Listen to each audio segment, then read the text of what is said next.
Hello Parmar બોલું. હા બોલો ને સાહેબ.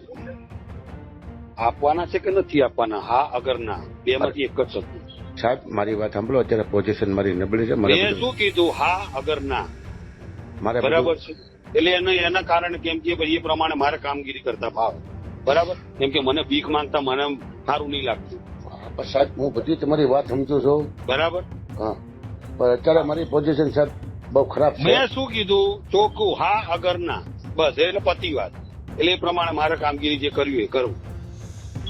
કેમ કે હું કાલે છે ને ઘરે બી આવ્યો હતો. કાલે ઘર બી બંધ હતું. ઘરે નહોતો સાહેબ. મને ખબર છે. અમે 7:30-8 વાગે આવેલા, બરાબર. એટલે કેમ કે ચોખ્ખી વાત છે. અહીં તો હા અગર ના. અહીંયા આપણે એક જ નિયમ છે, કોઈ દીવો બળતો નથી. ના ના, એ તો સાહેબ તમારી વાત બરોબર છે, બરાબર. જો ઓલા ખરે તમે સાહેબ ખાલી ફોન કર્યો એટલે હું તરત તમારી પાસે આવી ગયો હતો. અરે ભાઈ એક વાત છે, એ વાત ગઈ વખતે બી આયા છો કે નહીં, એ ક્યાં ગણાવવાની જરૂર છે? આ વખતે મારે આ 4થી 5મી વખત હું ફોન કરું છું, અમારી વાત બરાબર. સાહેબ હું સમજુ છું. તમને શરમ આવે છે કે નહીં આવતી? મને તો શરમ આવે છે. મેં આ છેલ્લી વખત ફોન કર્યો છે, બરાબર છે. હવે હું કઈ ફોન કરવાનો નથી, બરાબર. આ હકીકત વાત છે. આ તો સાહેબ હવે એકાદો દી કાઢો નહીં. મેં શું કીધું? મને કોઈ ફરક, હું કઈ એક વાત છે, મેં આટલા ટાઈમ નતો પૈસા નતા લીધા તો કઈ મરી નથી ગયો, અને આગળ કઈ મરી નથી જવાનો હું. પણ હું સાહેબ તમને શું કહું, મેં એટલો સમય કર્યો, ધંધો કર્યો ને, તો મેં પૈસા મોકલેલા જ છે. હું ક્યાં તમને એમ કહું કે નથી મોકલું? અરે ભાઈ એક વાત છે, હું એમ કઉ છું, મોકલાયા હશે, જે કર્યું હશે એ જવા દો. તમે એમ કહો કે બરાબર મને, છે. તમે એમ કહો કે મને નથી મળ્યા, પણ હું તમને તમારે સાહિત્ય આપું તમારા અરે રાઇટર. ભાઈ એ હું શું કહેવા માંગુ છું, હા. એ ભૂતકાળ જવા દો. એનું એ મારે કઈ ગાવું નથી. એ મને મળ્યા નથી મળે એ મારે કઈ ગાવાનું નથી, બરાબર છે. હા. કેમ કે આ એક પેલા એના માટે હું વારે ઘડિયા આ 6ઠી 7મી વખત હું ફોન કરું, સાહેબ હમણાં આવું, ના સાહેબ કાલે આવું, અરે સાહેબ 2 દિવસમાં પોખતું કરી દો, સાહેબ જગદીશભાઈને મોકલી આપજો. અરે યાર, બરાબર છે. તો મને કઈ ભીખ, મને ભીખ માંગવી ગમતી નથી. મારામાં છે તાકાત,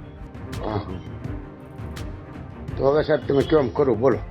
બરાબર. જો ના ના ના, હું શું કહું, એકાદો દી જો સાહેબ નીકળે એમ હોય બરાબર. તો હું કાઢો. શું કહું, એનું હા. કારણ છે ને. અને પછી હા. એક વાત છે, અને પછી આ મહિને ફરી પાછો કઈક પૈસા લેવા મોકલીશ ને, એટલે એમ જ કે છે કે આ મહિને હમણાં 10 તારીખે તો પૈસા આલ્યા છે. પણ એટલે શું કરવાનું? સાહેબ મારે બધું બંધ છે, તોય હું તમને ના નથી પડતો. પણ ના, હું ચોખ્ખી જ વાત કઉ છું, આપણે ધંધો ના કરતા હોય તો નહીં જ કરવાનો. હા, હકીકત વાત છે.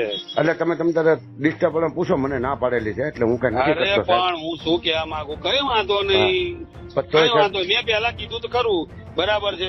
મેં પહેલા મને પહેલા પૈસા મળ્યા નહીં મળ્યા, ચલો એ અલગ વસ્તુ છે, બરાબર છે. હા. પણ ત્યારે બી હું મરી નતો ગયો, આજે નહીં મરી ગયો, આગળ બી મરી નહીં જવાનો. પણ હું તમને એમ કહું સાહેબ, તમે એમ કહો કે મને નથી મળ્યા, પણ હું તમને તમારા રાઇટર ભાઈ રૂબરૂ વાત કરું. બોલો અરે આજુભાઈ ભાઈ, મેં શું કહું છું, ભાઈ, એ અલગ, એ ભૂતકાળ છોડો, એમાં મારે કાંઈ પડવું નથી, બરાબર છે. નકર તમે તારે આજુભાઈ એ તો તમારા રાઇટર જેને એક હતા વાત એ છે, લઈ ગયેલા છે, એ નરેશભાઈ તમારા રાઇટર હતા એ લઈ ગયેલા છે. બધા ભગવાન બધાનું ભલું કરે, હા હા બરાબર. હું પ્રાર્થના કરું છું, ભગવાન બધાનું ભલું કરે, હા બરાબર. હા સાહેબ. એટલે મેં એટલા માટે મેં કીધું, હું જો પૈસા મળશે સારી વાત છે, નહીં મળે તો કોઈ વાંધો નહીં. કોઈ મરતું નથી ને કોઈ મરવાનું નથી. કાંઈ વાંધો નહીં સાહેબ, હાલ સુધીમાં હું તમને પોગાડી દઉં.